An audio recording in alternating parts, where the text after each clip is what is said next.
दर्शकों नमस्कार, आप सभी का स्वागत है। आज इस वीडियो के द्वारा मैं शिप्रा जी जो हाथरस की रहने वाली हैं, उन्होंने अपना डिटेल भेजकर प्रश्न किया है कि उनकी शादी कब होगी। उनके द्वारा बताए गए समय के अनुसार जो उनकी कुंडली बनती है, लगन चार्ट बनता है, तुला लगन का बनता है, जो आपके सामने है। ग्रह स्थिति इस प्रकार है।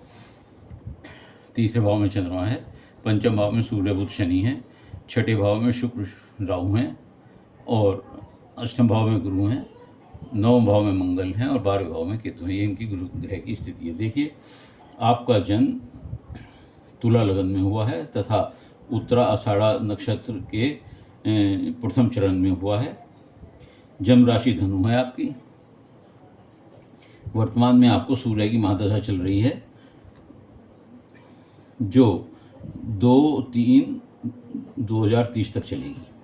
आपका प्रश्न शादी के विषय में है कि शादी कब होगी। देखिए, शादी के लिए किसी की कुंडली में भी शादी के लिए हमें उसके सप्तम भाव को देखना पड़ता है, उसका स्वामी कौन है, उसका प्लेसमेंट क्या है तथा उस पर किस किस ग्रह की कैसी दृष्टि पड़ रही है, उस हिसाब से उसका ये शादी की स्थिति पर विचार किया जाता है।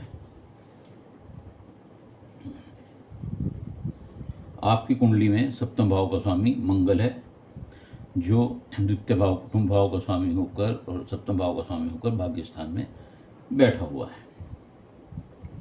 उत्तम योग है भाग्य स्थान में किसी ग्रह का भी बैठना।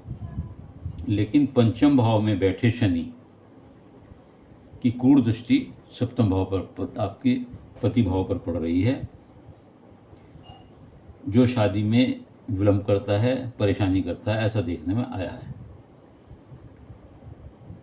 शादी ऐसे लोगों की 31 वर्ष से 33 वर्ष की अवस्था में होती है, वरना फिर 35 साल की अवस्था में होती है, क्योंकि भाग्यस्थान में जो भाग्यस्थान का स्वामी है वह बुध है। बुध वालों का भाग्योदय 32 साल के बाद होता है।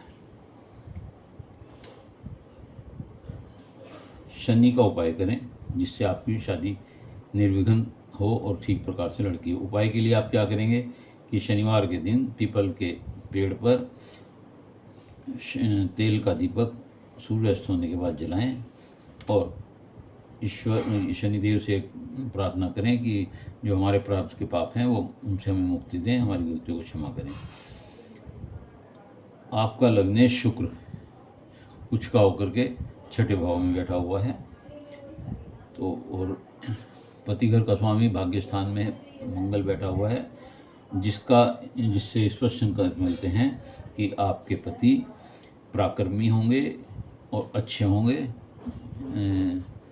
तो ऐसी स्थिति में मैं समझता हूँ कि आपको अपने प्रश्न का उत्तर मिल गया है।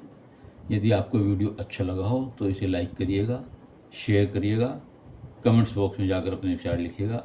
इसके अलावा यदि किसी और का कोई प्रश्न हो तो वह मेरे चैनल को सब्सक्राइब करते हुए अपनी डिटेल भेजकर अपना एक प्रश्न पूछ सकता है। उत्तर के लिए धैर्य से इंतजार करना होगा। धन्यवाद।